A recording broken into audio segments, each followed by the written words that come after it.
Donc, je viens de dire que 1, 3, comportement d'une bobine dans un circuit électrique.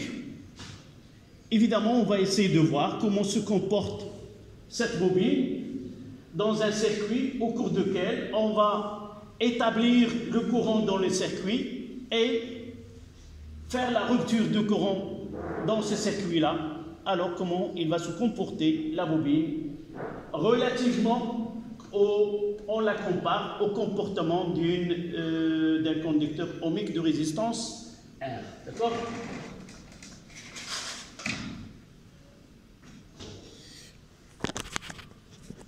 Donc, essayez de visualiser le tableau.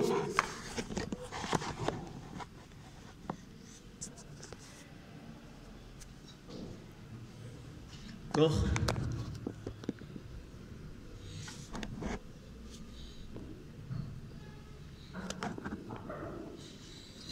Voilà.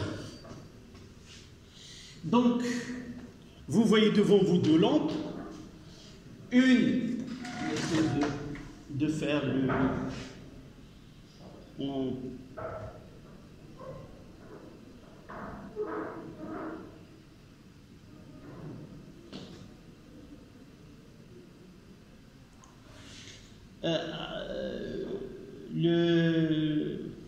les images sont données au ralenti, parce que le phénomène il est très rapide. D'accord? Je vais essayer de commenter ce que vous avez devant vous.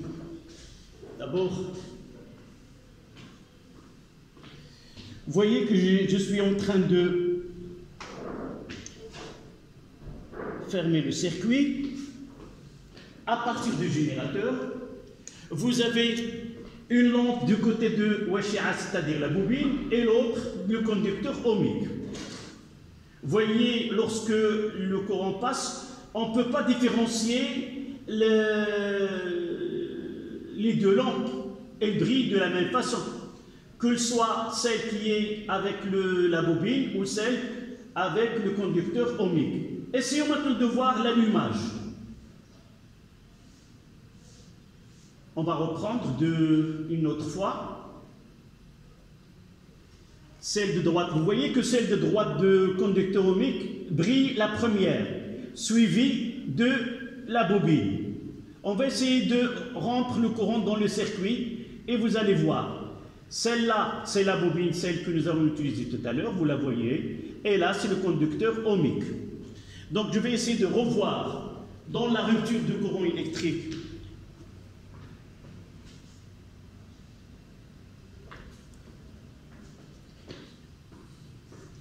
Vous voyez que celle de la bobine tarde à s'éteindre. Et celle, elle tarde à s'allumer.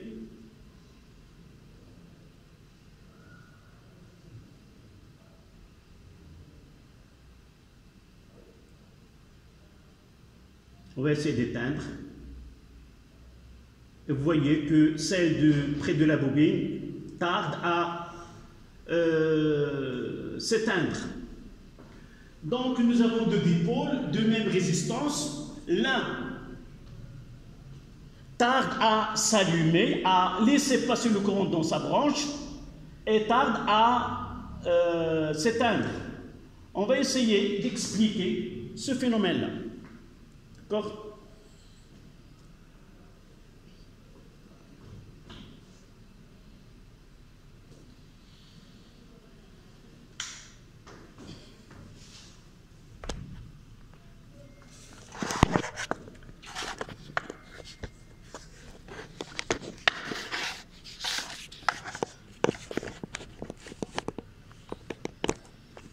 Voilà. Vous avez fait le schéma. Donc, interprétation. Là, c'est le schéma de...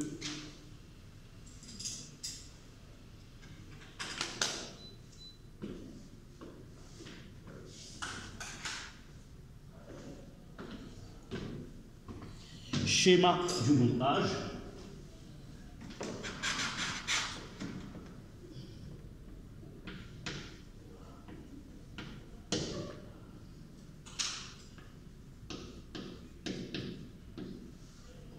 Et maintenant, observation.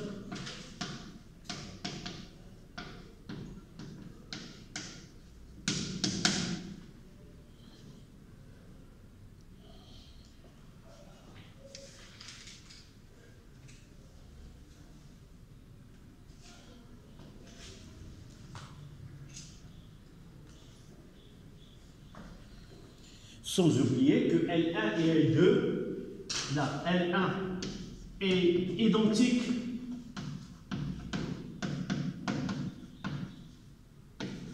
à L2. La bobine et le conducteur ohmique, même résistance. La bobine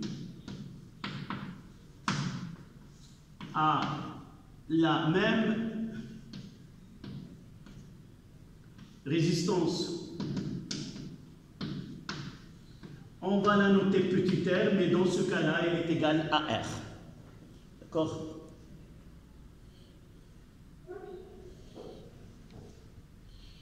Donc, revenons à l'observation, premier tiré.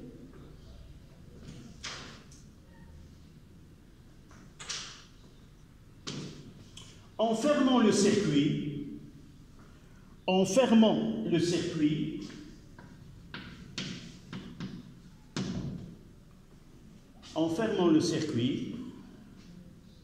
la lampe L2 brille la première,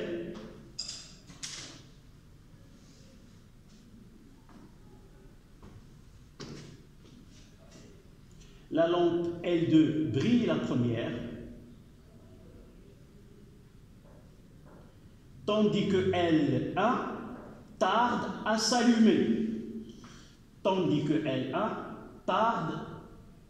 s'allumer.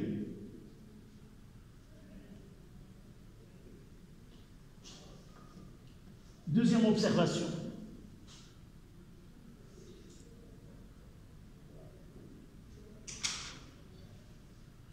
En ouvrant le circuit,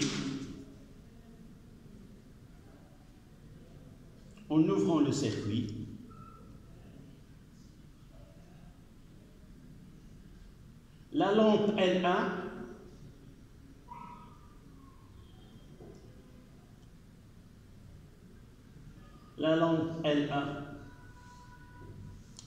tarde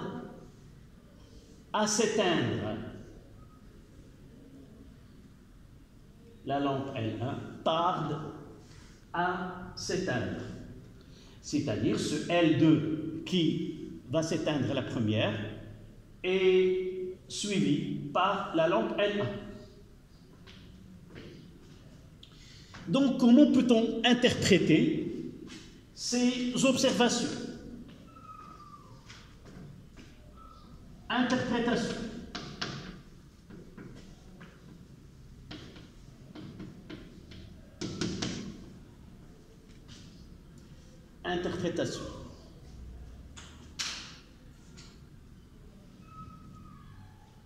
D'abord, on est devant un phénomène nouveau. Nouveau pour vous, autant qu'élève, c'est la première fois que vous êtes devant un phénomène où on peut créer un courant électrique dans une partie du circuit où il n'y a pas un générateur.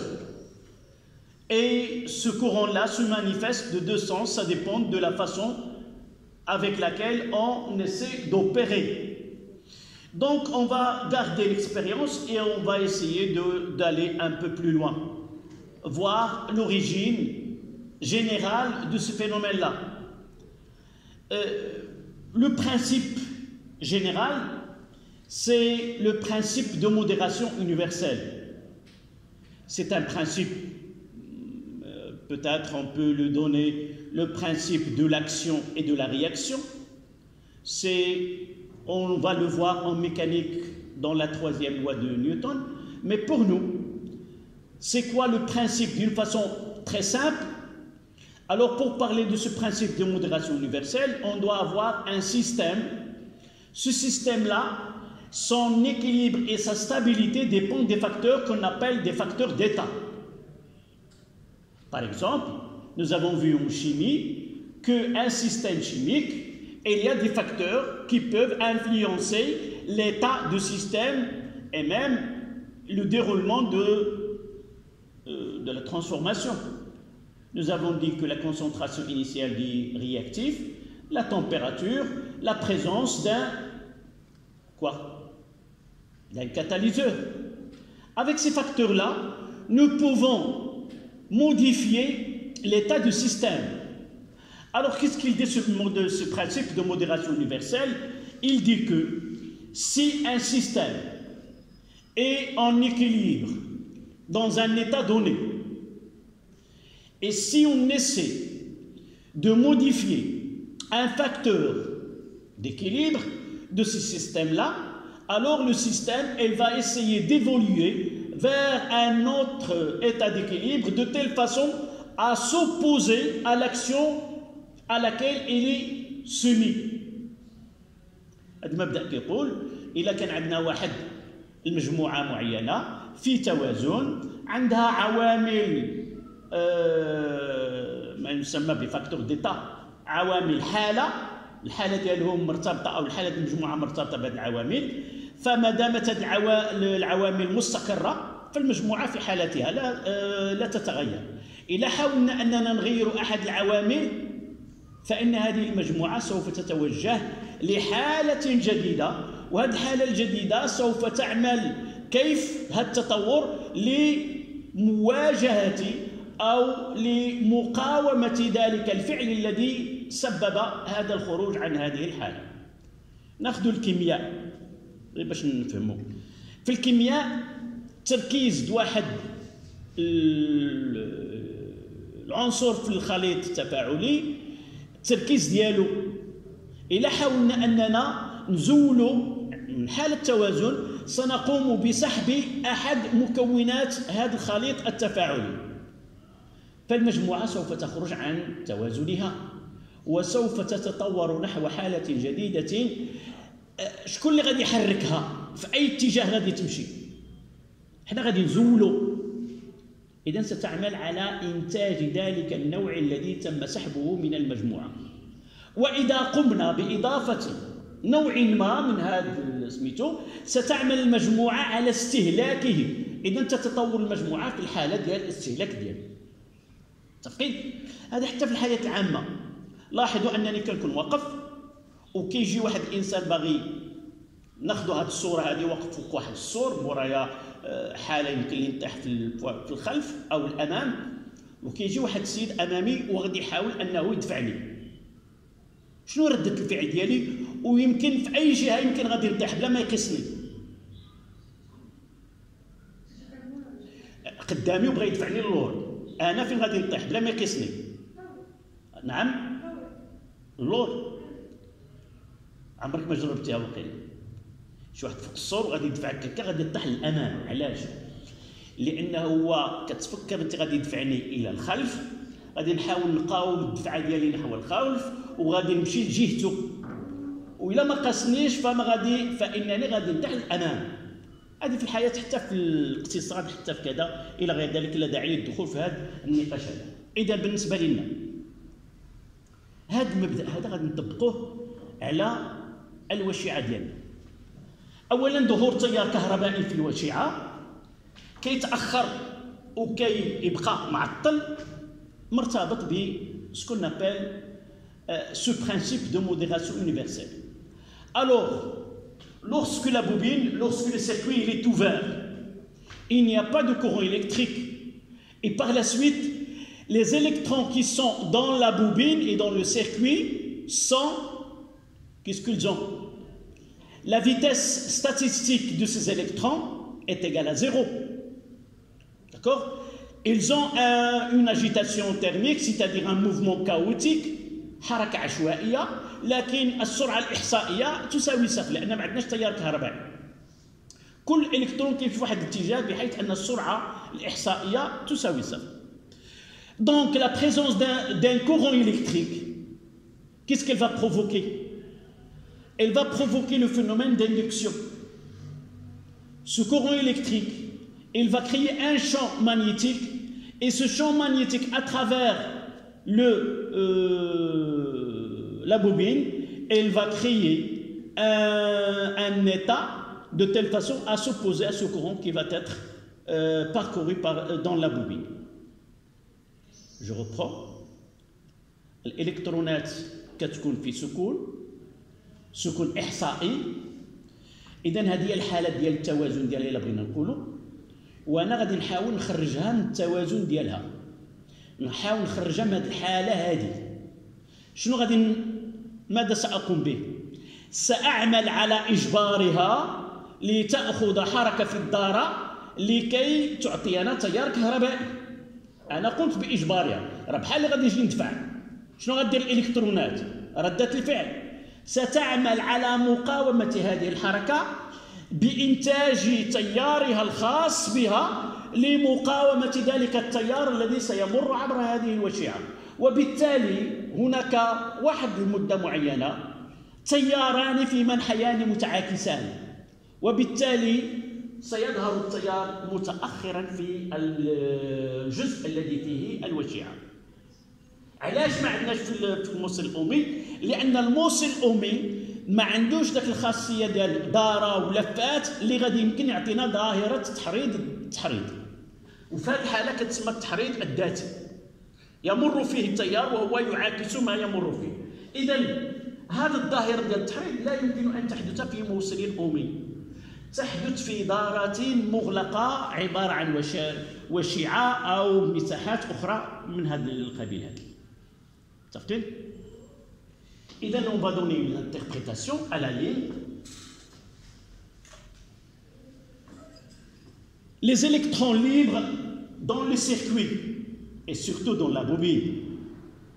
Les électrons libres dans la bobine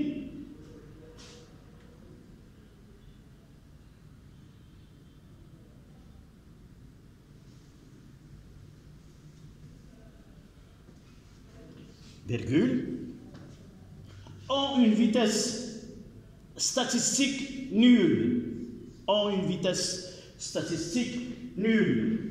Entre parenthèses, I est égal à 0.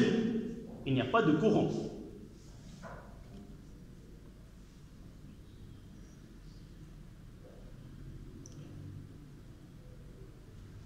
Le courant imposé par le générateur, le courant imposé par le générateur,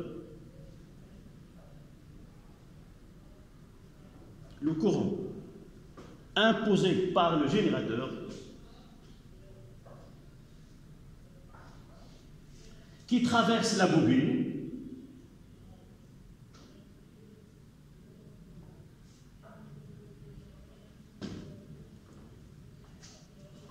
le courant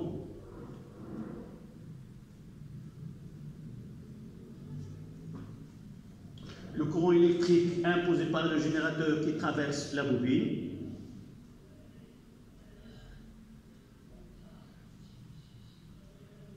crée un champ magnétique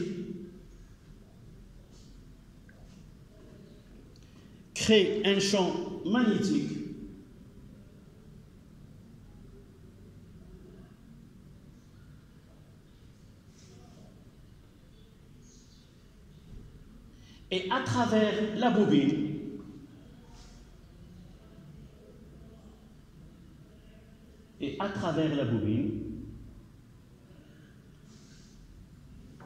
il y a naissance d'un courant induit, il y a un courant électrique induit qui va s'opposer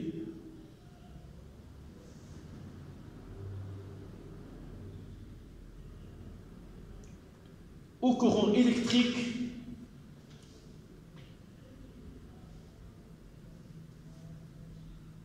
qui le provoque.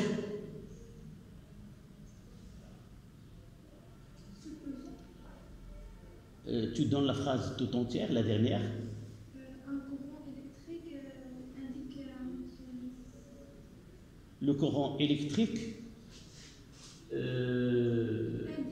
non, c'est pas indique, j'ai pas dit indique. Tu reprends la phrase tout entière. Oui, tu relis la phrase dès le début. Il y a un courant électrique induit qui passe. le champ magnétique à travers la bobine, il va créer un courant électrique induit qui va s'opposer au courant qui le provoque.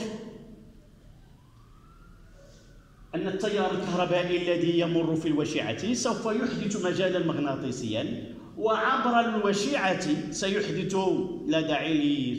تدفقا مغناطيسيا، وهذا التدفق المغناطيسي المحرض سوف يحدث تيار اللي غادي يعاكس هذا التيار. À la ligne, on va donner l'autre phrase.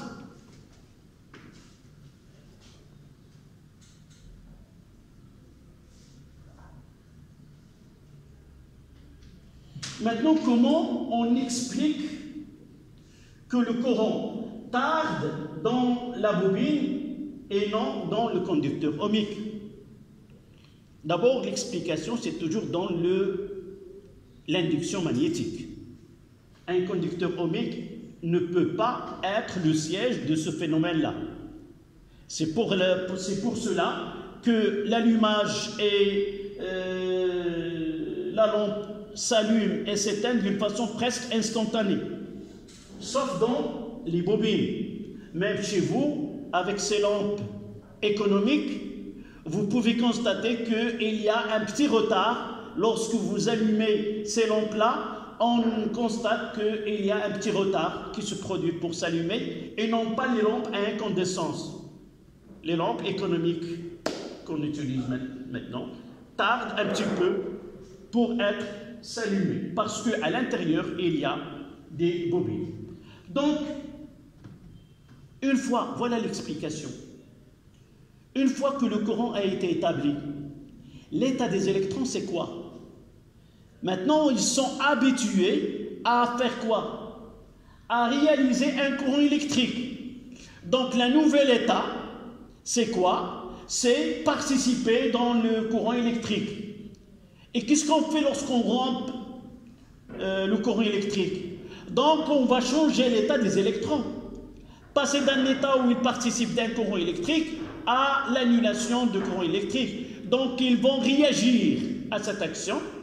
Et par la suite, ils vont essayer de créer leur propre courant. Et ce propre courant, il va donner une durée supplémentaire pour l'allumage de la lampe qui est juste à côté de la bobine. D'accord?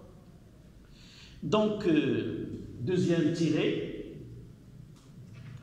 Lorsque le circuit est ouvert, lorsque le circuit est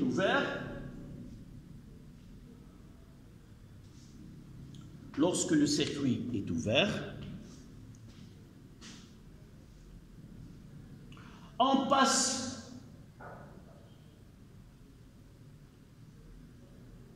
d'un état où le courant électrique a une intensité grand I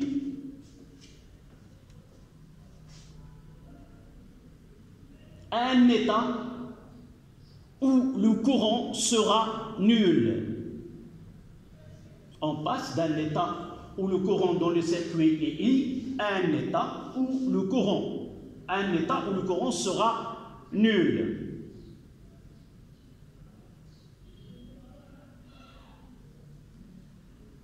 Cet état, c'est quoi? C'est un état au cours de lequel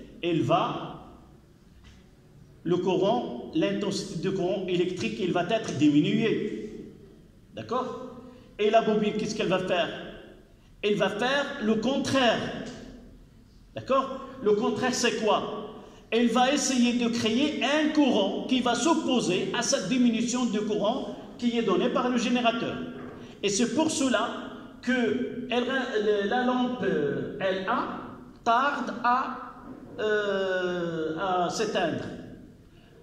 Qui est ce courant qui tarde la lampe? C'est celle qui est produite par la bobine. D'accord? Donc, on complète. La dernière phrase, nous avons dit que le courant passe de I et sera nul. Virgule. La bobine va s'opposer à cette variation de courant électrique la bobine, il va s'opposer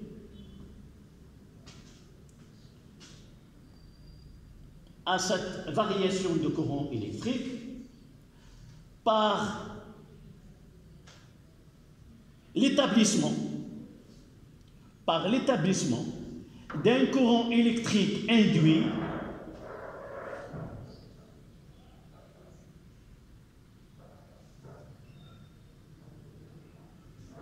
qui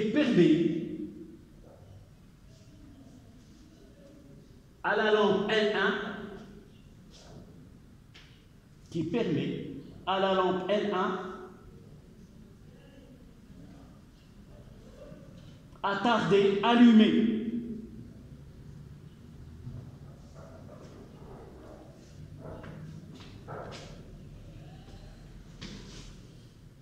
Conclusion. Après l'observation, interprétation, conclusion.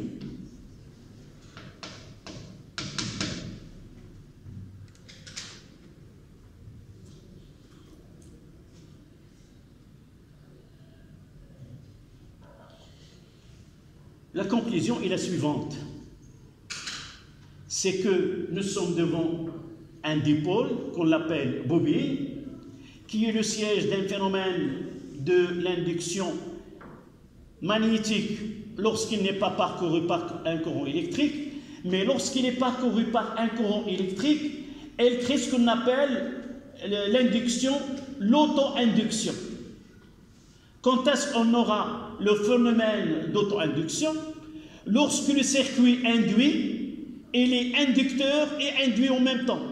C'est-à-dire un courant électrique qui circule dans un circuit, elle va créer un courant électrique induit dans le même circuit. Ce n'est pas comme tout à l'heure, nous avons un aimant et un circuit. Les deux sont différents. Lorsque l'inducteur et l'induit est le même, dans ce cas-là, on parle de l'auto-induction.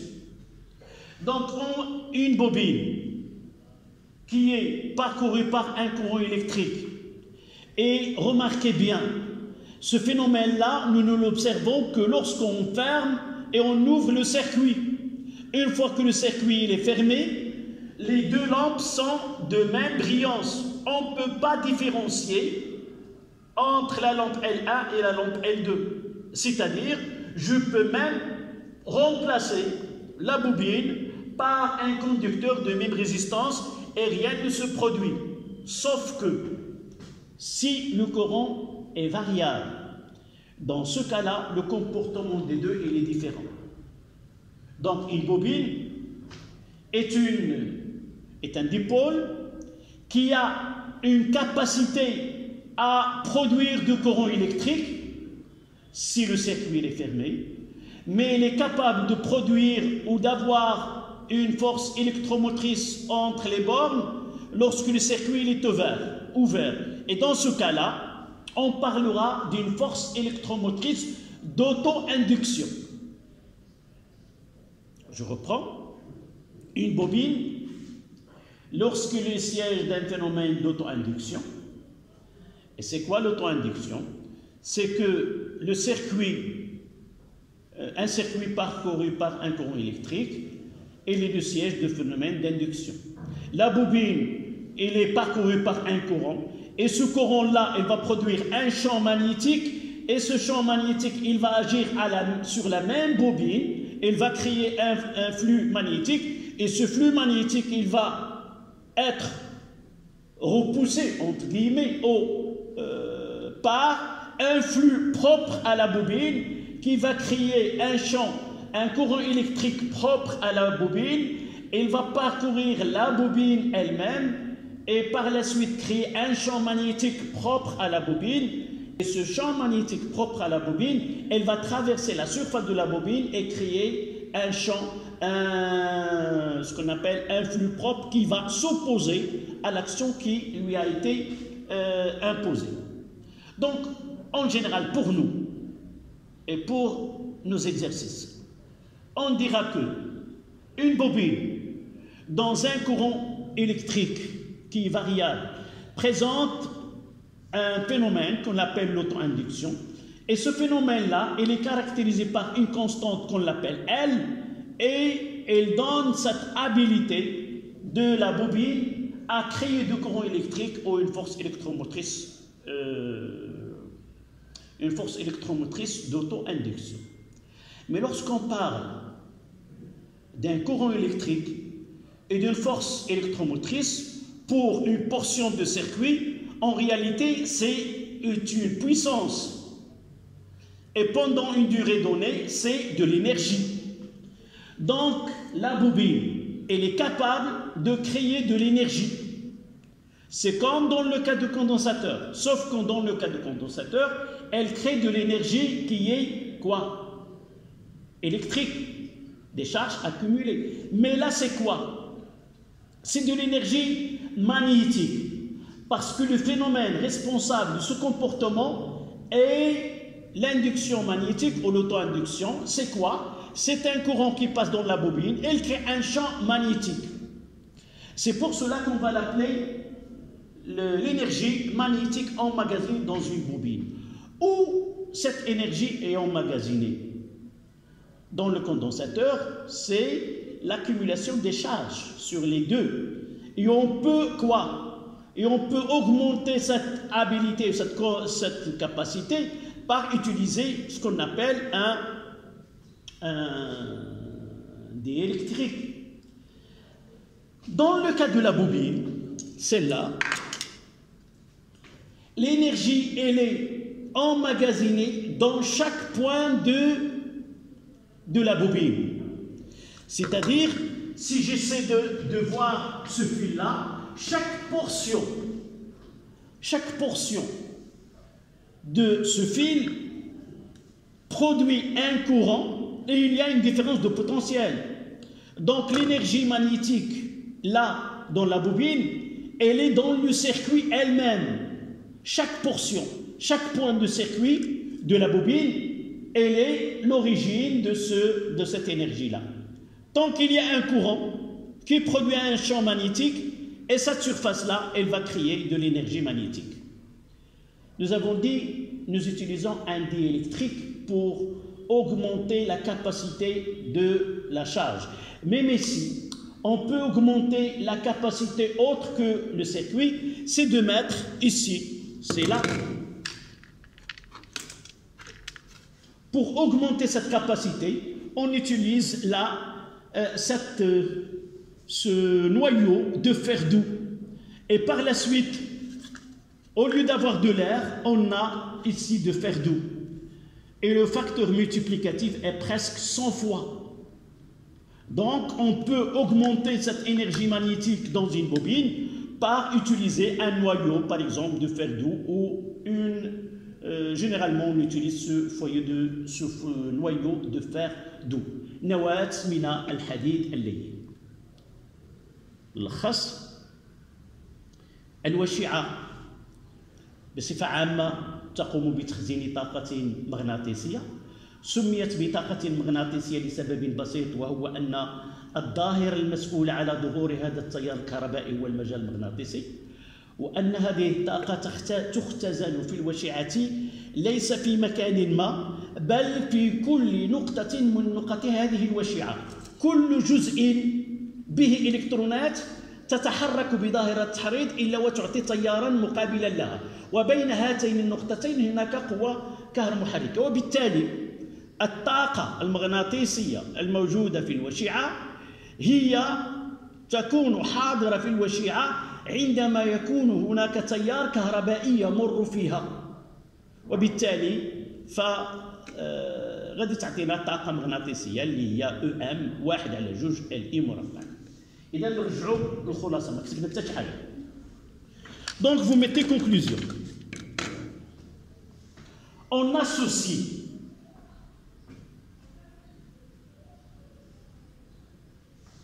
au phénomène, on associe au phénomène d'auto-induction dans la bobine, on associe نقرن بهذا التحريض الذاتي في الوشعة. On associe au phénomène d'auto-induction dans la bobine une grandeur physique une grandeur physique appelée inductance. Appelée inductance. Notez L. J'ai dit tout à l'heure que L, c'est la première lettre du savant Lenz.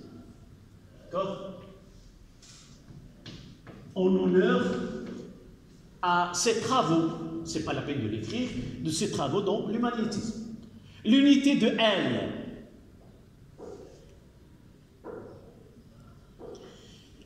est la première lettre d'un savant qui a travaillé dans le même domaine.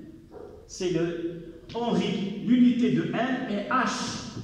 Entre parenthèses, Henri. Le Henri.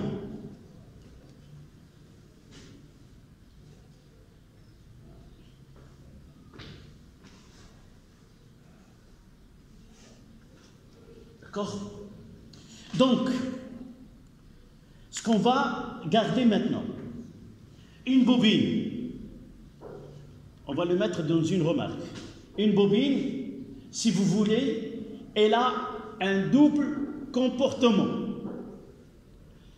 La bobine se comporte comme un conducteur ohmique de résistance R s'il est dans un circuit où le courant est continu, constant.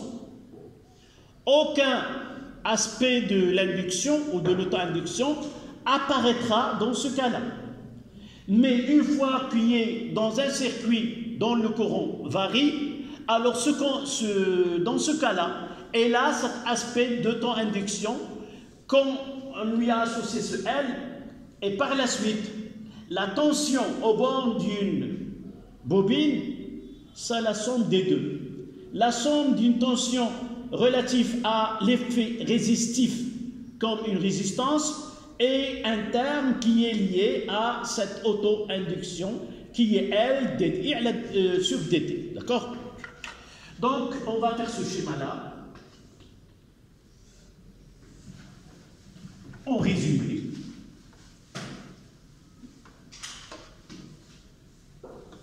Voilà, une bobine. Voici le symbole de la bobine. Là, c'est A. Là, c'est B. Les éléments caractéristiques, c'est L et R. R, c'est le côté résistif, si vous voulez. Et dans la convention récepteur, là, c'est I. Et la tension de la bobine, c'est de là à là. Là, c'est U, AB. Et remarquez toujours, la flèche, on crie U, AB. La flèche, c'est de B vers A. D'accord?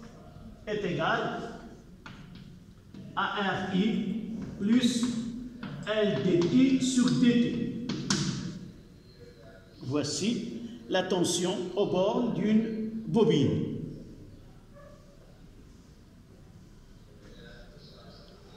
D sur dt, c'est la dérivée. D'accord? Et si I est égal à une constante, alors dans ce cas-là, d de I sur dt est égal à 0. Et on parle ici de UR est égal à R fois I.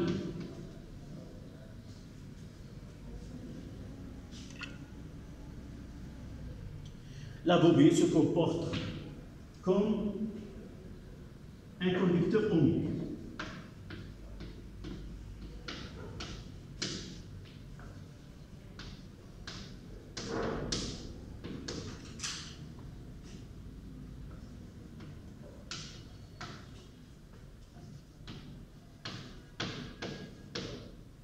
Comme un conducteur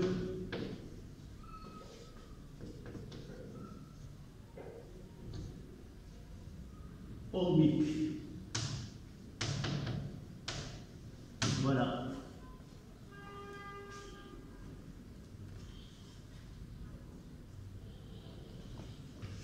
L'autre portion, on va la traiter demain, Inch'Allah, c'est comment déterminer ce coefficient de l'inductance au coefficient d'auto-induction. Voilà, merci.